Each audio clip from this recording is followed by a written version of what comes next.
ಉತ್ತರ ಕರ್ನಾಟಕದ ಜನರು ಸರ್ಕಾರದಲ್ಲಿ ರಾಜಭೋಗವನ್ನು ಕೇಳ್ತಾ ಇಲ್ಲ. ಅವರು ಕೇಳ್ತಾ ಇರೋದು ಒಳ್ಳೆ ಸ್ಕೂಲ್ಗಳು, ವೈದ್ಯಕೀಯ ಕ್ಷೇತ್ರಕ್ಕೆ ಬಂದಾಗ ಒಳ್ಳೆ ಹಾಸ್ಪಿಟಲ್, ಒಳ್ಳೆ ಡಾಕ್ಟ್ರು, ಒಳ್ಳೆ ಸಲಕರಣೆಗಳು. ಅಲ್ಲಿ ರೈತರ ವಿಷಯಕ್ಕೆ ಬಂದಾಗ ಅವರು ಕೇಳ್ತಾ ಇರೋದು ನೀರು, ವಿದ್ಯುತ್ತು.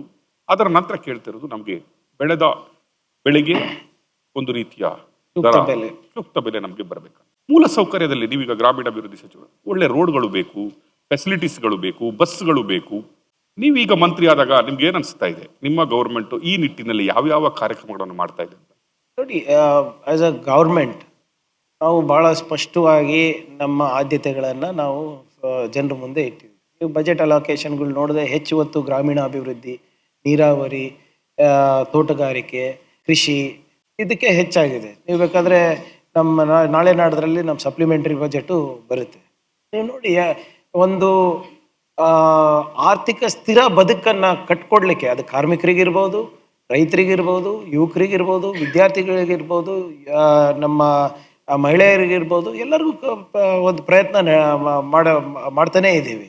ಮತ್ತು ವಿಶೇಷವಾಗಿ ನಮ್ಮ ಫೋಕಸ್ ಏನಿದೆ ಈ ಭಾಗಕ್ಕೆ ಇದೆ. ನಮ್ಮ ಸರ್ಕಾರ ಬಂದ ಮೇಲೆ ನಾವೆಲ್ಲರೂ ಸೇರಿ, ನಾನೇನು ಏನು ರೆವಿನ್ಯೂ ಕಂದಾಯ ಸಚಿವರು ಬರೀ ಕಂದಾಯ ನೋಡ್ತಾ ಇಲ್ಲ, ಅಗ್ರಿಕಲ್ಚರ್ ಮಿನಿಸ್ಟರ್ ಅವ್ರದ್ದು ನಂದೇನಪ್ಪ ಅದು ಕಂದಾಯಕ್ಕೆ ಬಂದಿರೋದು ವಿಪತ್ತಿದ್ದು ನಮ್ಗೆ ಯಾಕೆ ಅಂತ ಏನು ಹೇಳ್ತಾ ಇಲ್ಲ. ಎಲ್ಲರೂ ಒಗ್ಗಟ್ಟಾಗೆ ನಾವು ಮಾಡಿದ್ವಿ. ಈಗ ಹಿಂದೆ ನಮ್ಮ ಸರ್ಕಾರಗಳಲ್ಲಿ ಯಾವಾಗ ಬಹಳ ವಿಳಂಬವಾಗಿ ಹೋಗ್ತಾ ಇತ್ತು ಏನು ಕೇಂದ್ರ ಸರ್ಕಾರಕ್ಕೆ ಅರ್ಜಿಗಳು. ಈಗ ನಾವು ಮುಂಜಾಗ್ರತವಾಗಿ ನಾವು ಕಳಿಸ್ತಾ ಇದ್ದೀವಿ. ಆದರೆ ಕೇಂದ್ರ ಸರ್ಕಾರದಿಂದ ನಮ್ಗೆ ನೆರವು ಸಿಕ್ಕಿಲ್ಲ ಅಂದ್ಬಿಟ್ಟು ನಾವು ಬಿಟ್ಟಿಲ್ಲ, ಸುಪ್ರೀಂ ಕೋರ್ಟ್ ತನಕ ಹೋದ್ವಿ, ಸುಪ್ರೀಂ ಕೋರ್ಟಿಂದಾನು ತಂದ್ವಿ. ಸೊ ಕೇಂದ್ರ ಸರ್ಕಾರದಿಂದ ಏನು ಬರಬೇಕು ಅದನ್ನಾನು ನಾವು ಸಕ್ರಿಯವಾಗಿ ಮಾಡ್ತಾ ಇದ್ವಿ. ರಾಜ್ಯ ಸರ್ಕಾರದಿಂದ ನಾವೇನು ಮಾಡಬೇಕು ಅದನ್ನಾನು ಕೂಡ ಸಕ್ರಿಯವಾಗಿ ಮಾಡ್ತಾ ಇದ್ವಿ. ನೀವು ಹೇಳ್ದಂಗೆ ಎಲ್ಲ ಸಂದರ್ಭದಲ್ಲೂ ಎಲ್ಲಾನು ನಿವಾರಣೆ ಮಾಡ್ಲಿಕ್ಕೆ ಆಗೋದಿಲ್ಲ. ಬಟ್ ಒಂದು ಮಾತ್ರ ನಾನು ಹೇಳ್ತಾ ಇದ್ದೀನಿ, ಪ್ರಾಮಾಣಿಕ ಪ್ರಯತ್ನ ನಮ್ಮ ಸರ್ಕಾರದ ಜನರ ಏಳಿಗೆಗೆ ಇದೆ. ಉತ್ತರ ಕರ್ನಾಟಕದ ಜನರಿಗೆ ಉದ್ಯೋಗ ಅವಕಾಶಗಳು ಸಿಗ್ತಾ ಇಲ್ಲ, ಇಲ್ಲಿ ಜನಗಳು ಗುಳೆ ಹೋಗುವಂತಹ ಸ್ಥಿತಿಯಲ್ಲಿ ಇವತ್ತಿಗೂ ಇದ್ದಾರೆ ಅನ್ನೋದು. ನೀವೀಗ IT-BT ಮಿನಿಸ್ಟರ್ ಇದ್ದೀರಿ, ಈ ಖಾತೆಯನ್ನು ನೀವು ಮುಂಚೆ ಕೂಡ ನಿಭಾಯಿಸಿದ್ದೀರಿ, ಸಮಾಜ ಕಲ್ಯಾಣ ನಿಭಾಯಿಸಿದ್ದೀರಿ. ಈಗ ಗ್ರಾಮೀಣ ಅಭಿವೃದ್ಧಿ ಪ್ಲಸ್ IT-BTಯಲ್ಲಿದ್ದೀರಿ. ಈ ನಿಟ್ಟಿನಲ್ಲಿ ಇಲ್ಲಿಗೆ ಉದ್ಯೋಗ ಅವಕಾಶಗಳನ್ನು ಹೆಚ್ಚಿಸುವ ನಿಟ್ಟಿನಲ್ಲಿ ಪ್ಲಾನಿಂಗ್, ಅಂದರೆ IT ಕಂಪನಿಗಳನ್ನು ಇಲ್ಲಿಗೆ ತರಬೇಕು ಅಥವಾ ಇಂಡಸ್ಟ್ರಿಗಳನ್ನು ತರಬೇಕು, SMEಗಳನ್ನು ತರಬೇಕು ಅನ್ನುವ ನಿಟ್ಟಿನಲ್ಲಿ ಯಾವ ರೀತಿಯ ಕಾರ್ಯಕ್ರಮ ಬ್ಲೂ ಪ್ರಿಂಟ್ ಹಾಕೊಂಡಿದ್ದೀರಿ? ನೀವು ಹೇಳೋದು ನಾನು ಒಪ್ತೀನಿ. ಜನರ ಮನವೊಲಿಸ್ಲಿಕ್ಕೆ ನಾನು ನಾಳೆನೇ ಒಂದು IT ಪಾರ್ಕ್ ಘೋಷಣೆ ಮಾಡಿಬಿಟ್ಟು ಹೋಗ್ಬೋದು. ಆದರೆ ಘೋಷಣೆಯಾಗಿ ಉಳಿತೆ ಹೊರತು ಜನರಿಗೆ ಉದ್ಯೋಗ ಸಿಗೋದು ಕಷ್ಟ. ನಾವು ಬೆಂಗಳೂರಿಗೆ ಕಂಪೇರ್ ಮಾಡ್ತಾ ಇದ್ದಾಗ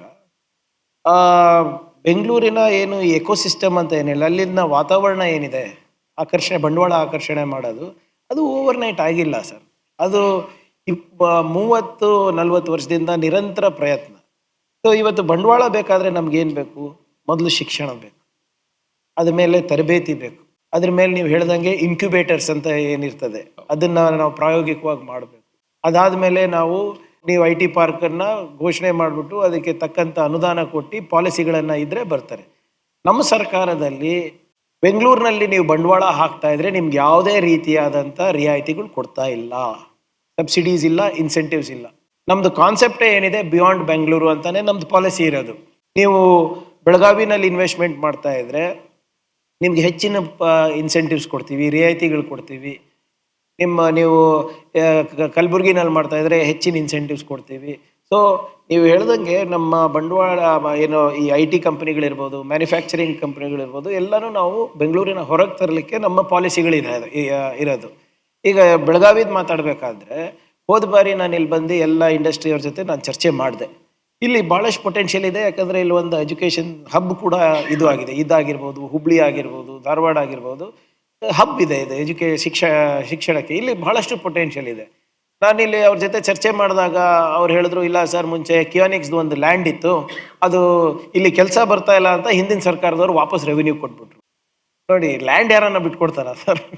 ಸೊ ಅದಕ್ಕೆ ನಾವೇನು ಮಾಡಿದ್ವಿ, ಬಂದ ತಕ್ಷಣ ನಾವು ಅದನ್ನು ರೆವಿನ್ಯೂ ಅವರಿಗೆ ವಾಪಸ್ ಬರ್ದು ಅದು ವಾಪಸ್ ಹಸ್ತಾಂತರ ಮಾಡಿ ನಾವು ಇದಕ್ಕೆ HBD ಅಂತೀವಿ, ಹುಬ್ಳಿ, ಬೆಳಗಾವಿ, ಧಾರವಾಡ. ಈ HBD ಕ್ಲಸ್ಟರ್ನಲ್ಲಿ ನಮಗೇನಿಲ್ಲ ಅಂದರೂ 140ಕ್ಕಿಂತ ಹೆಚ್ಚು ನವೋದ್ಯಮಗಳು ರಿಜಿಸ್ಟರ್ ಆಗಿದೆ. ಸೊ ನಾವು ಇಲ್ಲೂ ಕೂಡ ನಾವು ಬೆಂಗಳೂರು ಟೆಕ್ ಸಮಿಟ್ ನಾವು ಮಾಡ್ತೀವಲ್ಲ, ಅದ್ರ ಪೂರ್ವಕವಾಗಿ ಮಂಗಳೂರು, ಬೆಳಗಾವಿ, ಹುಬ್ಳಿ, ಮೈಸೂರು, ಕಲಬುರ್ಗಿಗೆ ಹೋಗ್ಬಿಟ್ಟು ಬೆಂಗಳೂರು ಟೆಕ್ ಸಮಿಟ್ ಮಾಡೋದು. ನಾವು ಹಾಗೆ ಮಾಡೋದಿಲ್ಲ. ಸೊ ಅದರಿಂದ ಇಲ್ಲಿ ನವೋದ್ಯಮಗಳಿಗೆ ನಾವು ಪ್ರೋತ್ಸಾಹ ಕೊಡೋದು, SME, MSME ಇದೆಲ್ಲ ಮಾಡ್ತಾ ಇದ್ವಿ. ಆದರೆ ಬಹಳ ಪ್ರಮುಖವಾದ ಕೆಲಸ ನಾವು ಏನು ಮಾಡ್ತಾ ಇದ್ದೀವಿ ಅಂದರೆ ಉದ್ಯಮಶೀಲತೆ ಕೊಡೋದು. ಈಗ ಇಂಜಿನಿಯರ್ಸ್ ಇರ್ಬೋದು, BSc ಸ್ಟೂಡೆಂಟ್ಸ್ ಇರ್ಬೋದು, MSc ಸ್ಟೂಡೆಂಟ್ಸ್ ಇರ್ಬೋದು, ಯಾರು ಹೊರಗೆ ಬರ್ತಾ ಇದೆ, they are not employable. Degree ಇದೆ ಆದರೆ ಉದ್ಯಮಶೀಲತೆ ಇಲ್ಲ. ಅವರಿಗೆ ಉದ್ಯೋಗ ಯಾಕೆ ಸಿಗ್ತಾ ಇಲ್ಲ ಅಂದರೆ ಇಂಡಸ್ಟ್ರಿಗೆ ಬೇಕಾಗಿರೋದು ಒಂದು, ನಾವು ಕಲಿಸ್ತಾ ಇರೋದು ಇನ್ನೊಂದು. ಅದಕ್ಕೆ ನಾವು ನಿಪುಣ ಕರ್ನಾಟಕ ಅಂದ್ಬಿಟ್ಟು ಒಂದು ಹೊಸ ಪ್ರೋಗ್ರಾಮನ್ನು ನವೆಂಬರ್ 20ನೇ ತಾರೀಕು ನಾವು ಲಾಂಚ್ ಮಾಡಿದ್ದೀವಿ. It is India's biggest reskilling program. ನಾವು 300 ಕೋಟಿ ಖರ್ಚು ಮಾಡಿಬಿಟ್ಟು ವಿಶೇಷವಾಗಿ ವಿದ್ಯಾರ್ಥಿಗಳಿಗೆ ಮತ್ತು ಮಹಿಳೆಯರಿಗೆ ರೀಸ್ಕಿಲ್ಲಿಂಗ್, ಅಪ್ಸ್ಕಿಲ್ಲಿಂಗ್ ಮಾಡ್ತಾ ಇದ್ದೀವಿ.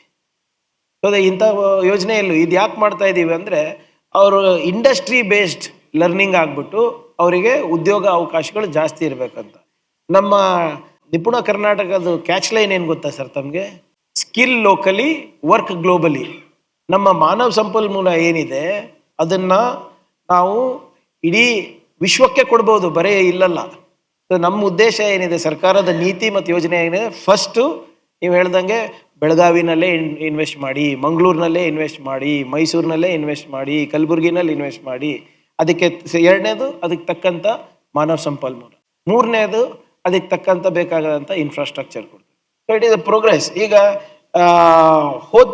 ಹೋದ ವರ್ಷ ನಮ್ಮ IT ಎಕ್ಸ್ಪೋರ್ಟ್ಸ್ ಏನಿತ್ತು ಕರ್ನಾಟಕದಿಂದ ಆಲ್ಮೋಸ್ಟ್ 4,20,000 ಕೋಟಿ ರೂಪಾಯಿ, 4.2 lakh crores ಸರ್ ನಾವು ಕೊಟ್ಟಿರೋದು.